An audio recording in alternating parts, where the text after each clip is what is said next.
Welcome back to the Extra Rep Podcast, guys. I'm Josh. I'm Liam. So today we're going to talk about why you're eating healthy but still not losing weight. So I think for a lot of people, this is one where, they go through and they think that I'll make a change or two changes, but all of a sudden things just don't seem to work in terms of fat loss and they wonder, what the fuck's going on? So we're going to, debunk a few things, but also sort of teach you a couple little tricks, tips and hacks. And it's probably the reason why you might not be, losing fat right now. So I think the first thing we want to talk about is obviously the balance between, sort of like quote unquote healthy food and quote unquote fat loss food, right? So we know there's What the fuck's the difference? Well, this is the thing. So you can quote a healthy food, for example, like let's say peanut butter. A lot of people would classify that as a healthy food, right? But unfortunately, in terms of the calorie content, it is still a healthy food, don't get me wrong.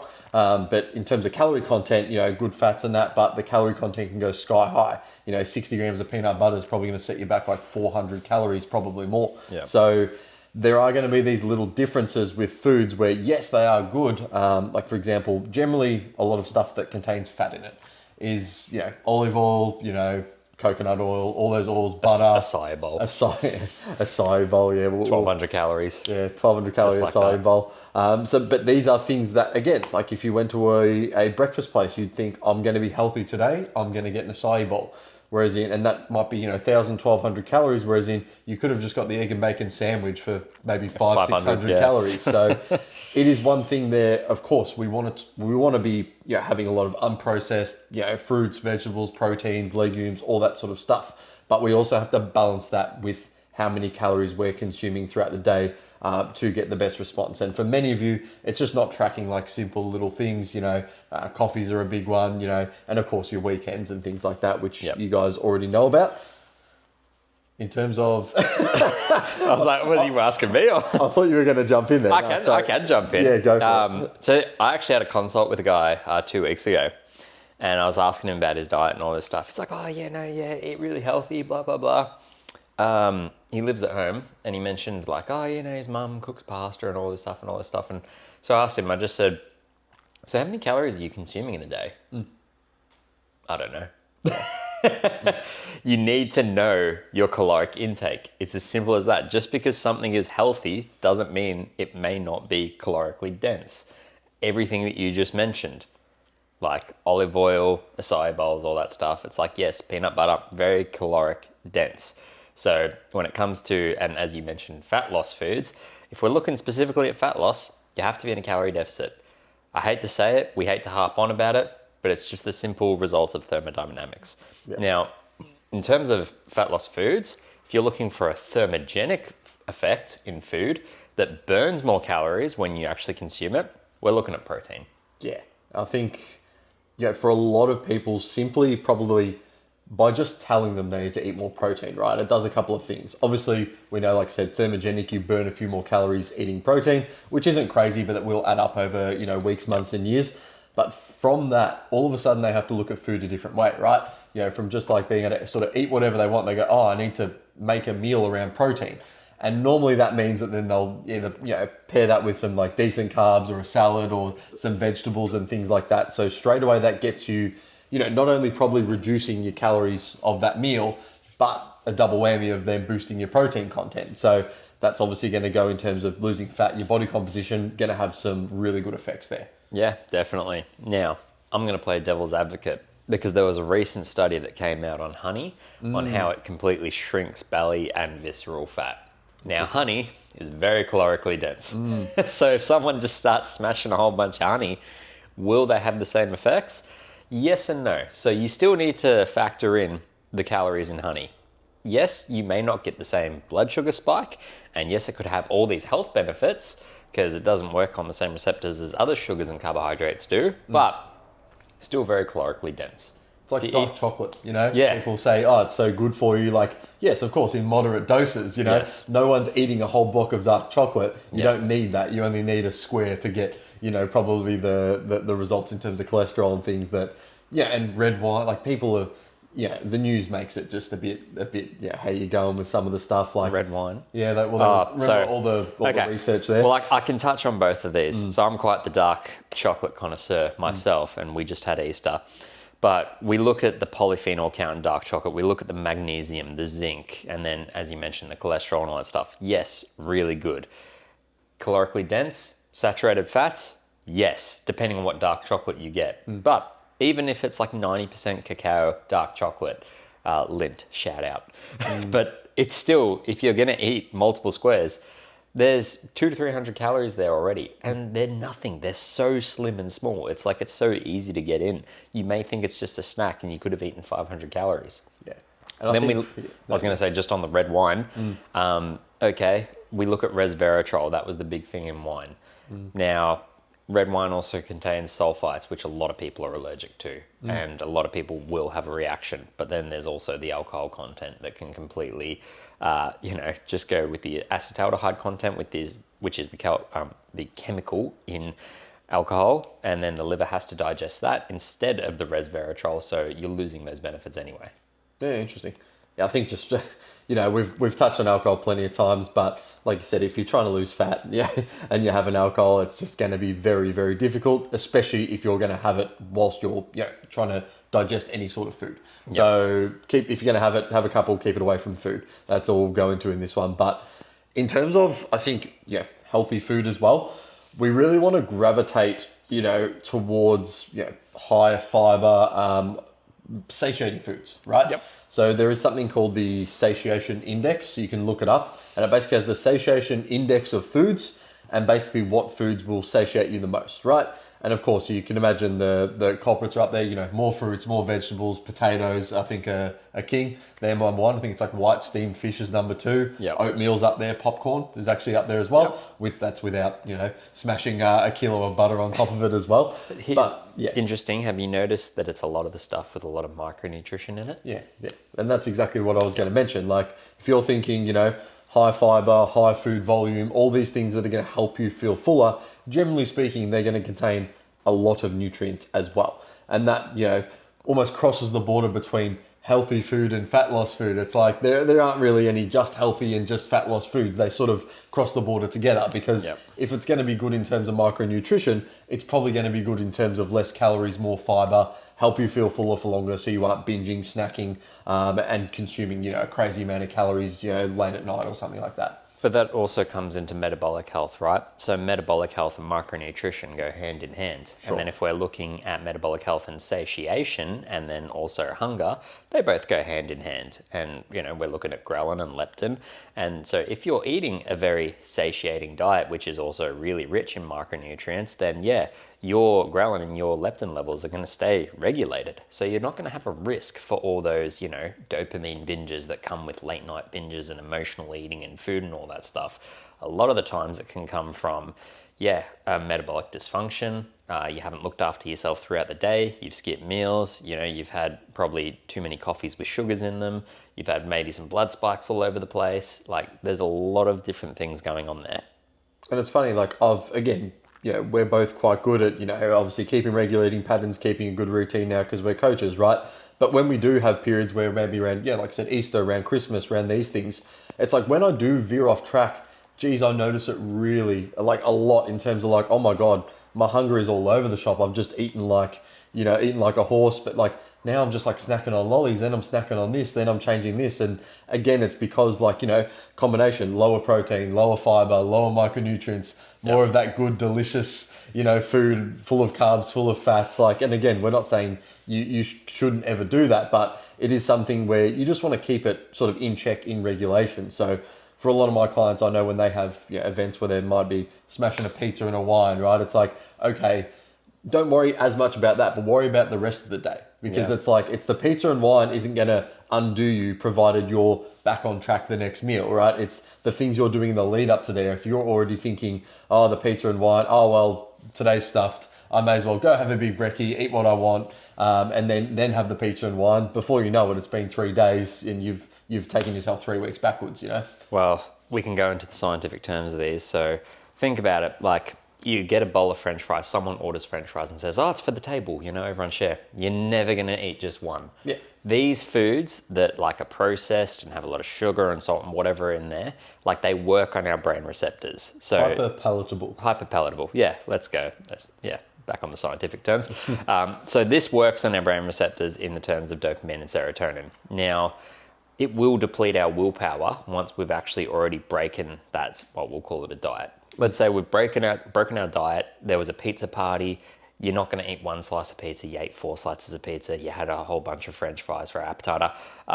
Look at any restaurant you go to and they put the loaf of bread out first with the olive oil or whatever.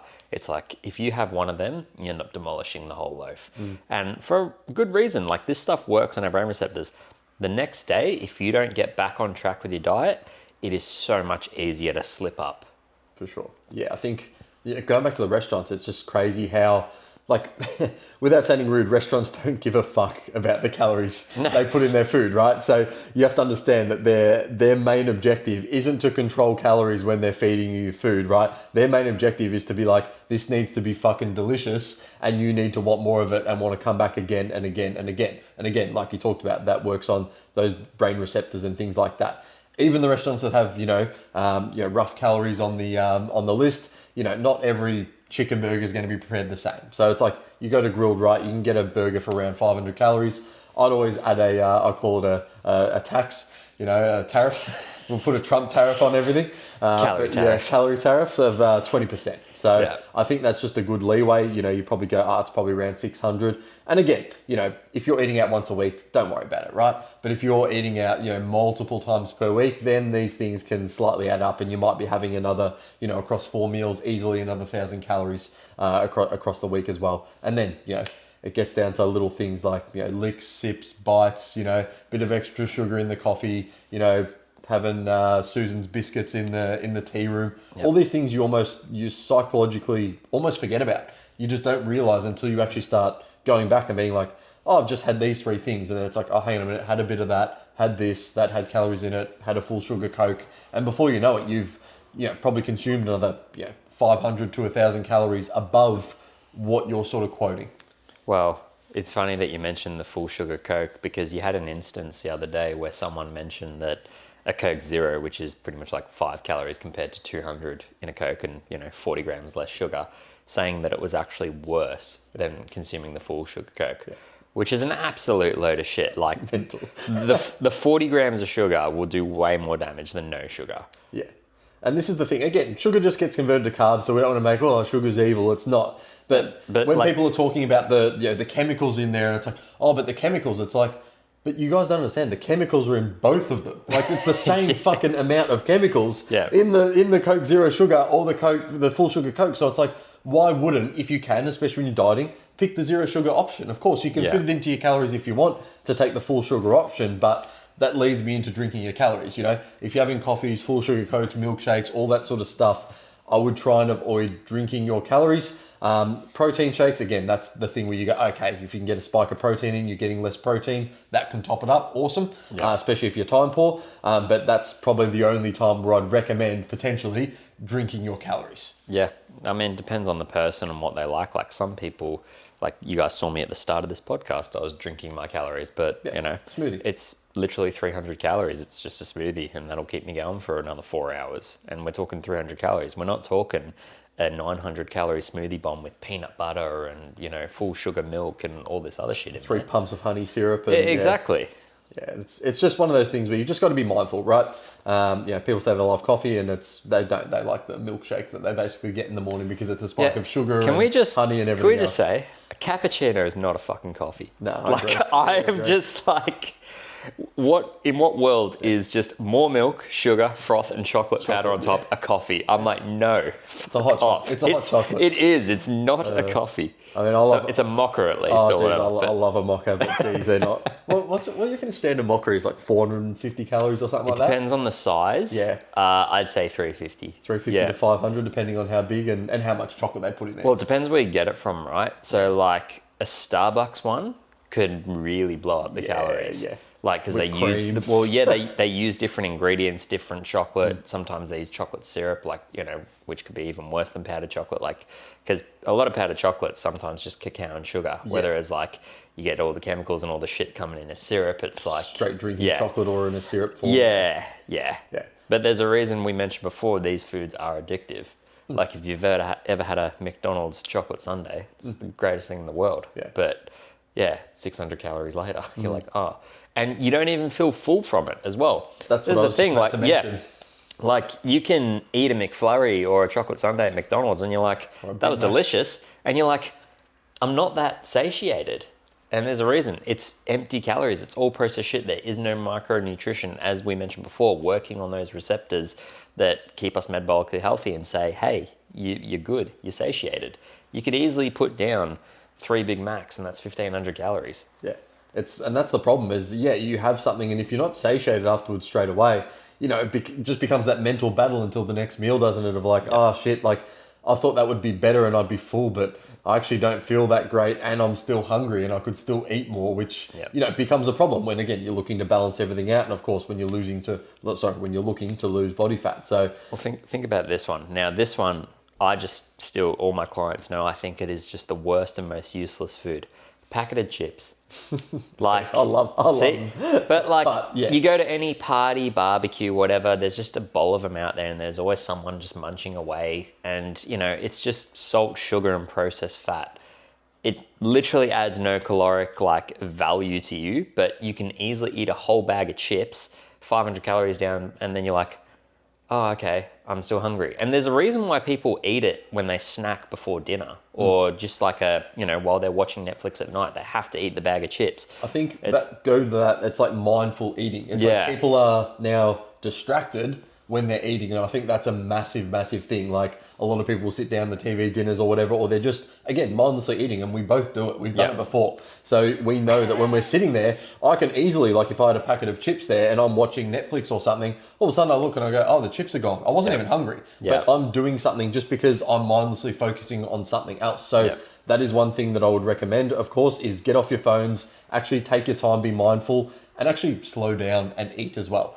Chew your food properly. I know it's very easy to just want to hoe it down, but take your time. Take 15, 20 minutes, chew 20 to 30 times, and you're going to see a much better result from, of course, the food itself in terms of digesting it, which we'll go into in a sec, but obviously getting to a point of like, okay, I actually start feeling hungry, and those satiation hormones will start to finally kick in too. Yep. Well, we can talk about the hormones in 2 different ways here. Now, I'll give you guys 2 examples. So I tell my clients this all the time about environment, and you've touched on environment before with the training and stuff, but it's the same with eating. If something's in your house, you're gonna eat it. 100%. It doesn't matter if it's been if the ice cream's been in the freezer for 6 months and it hasn't gone off.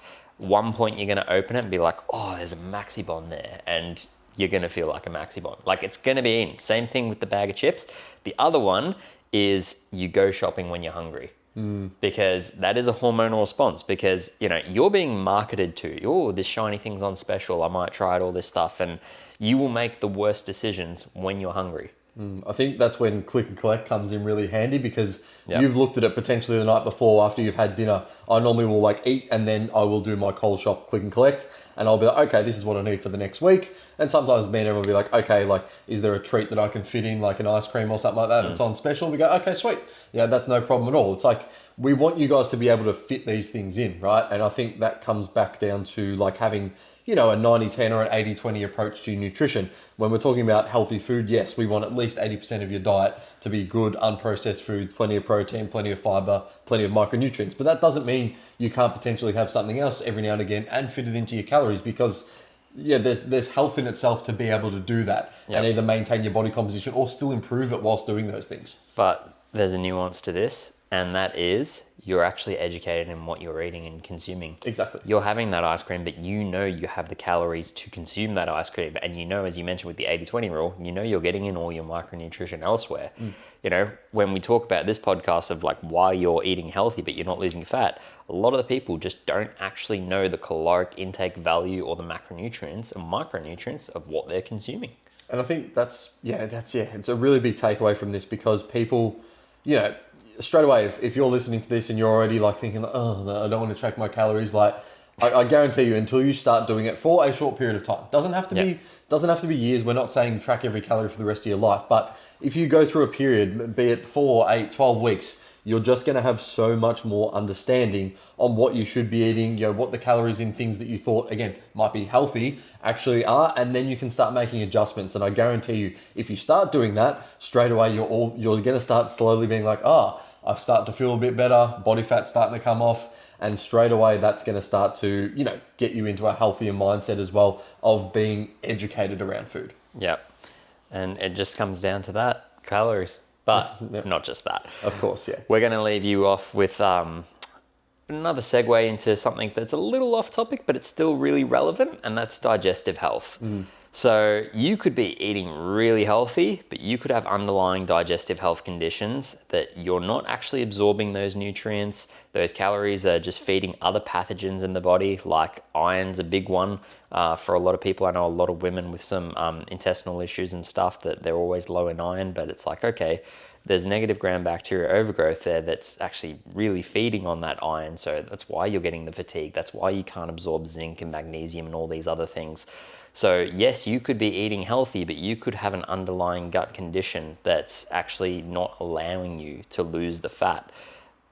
I think that's, it's so difficult because, right, everyone's so different. And especially with women, hormonally, things go a bit more probably all over the whack, and it requires, probably a lot more in-depth thought around things as well. But I think it's important to note that it's like, yes, of course, like we've talked about nearly every podcast now, it's like, if you feel like there are issues that are going beyond, healthy food, fat loss foods, calories, all those sort of things, and you feel like you're doing everything right, that's when you should be getting a blood test. You should be, getting obviously someone to have a look at it and being like, okay, we really need to have a look at what's going on a bit more internally. And then obviously that's going to change things, right? It's like, oh, well, you might not be able to have this for a period of time. You might not be able to have that food for a period of time because that's causing the inflammation or that's changing that. And that's when things, just get taken to that next level of, like you said, just beyond calories. I can give you a perfect example to wrap up. I was speaking to a girl, Ali, last week. She reached out and she mentioned like, I've, lost 6 kilos before in a calorie deficit. And I'm doing that now. I'm training Muay Thai 6 times a week. I'm going for walks. I'm getting my steps in, but I'm just not losing any belly fat. So we're like, okay, we're going to do a bit of investigating, but it's a perfect example of like, it's worked for her before, but now something's not working. And all the same education is there in terms of calories and healthy eating. Yeah, it's really, really interesting. So I think, guys, it's a really great place to leave it. Like if you're not obviously, eating healthy, that is going to be your first step, right? Start trending, start eating more better unprocessed foods, more protein, more vegetables, more fiber, etc. And then obviously still tracking your calories alongside of that. If you can do both of those two things, for most of you, that will work, right? You will start seeing some body fat loss. You will start feeling better. If you feel like it gets to that point where things just aren't moving like they probably should be, and you've started to get more education around things, that's when certainly, like I said, reach out to Liam. He'll be able to give you guys a bit of a test, and you can start assessing that sort of thing as well. But again, make sure your sleep's there, make sure you're managing your stress, you're managing your training. All these sort of things will play a part. It is a holistic look, even though obviously we've just talked about, eating healthy and not losing fat today. We know it goes far beyond that at the end of the day as well, guys. But that's the podcast. Again, myself or Liam on Instagram, all the links will be below at Action Fitness Nutrition or at Coach Liam C. Murphy. But until next time, guys, we'll see you on the next podcast. Thanks, guys.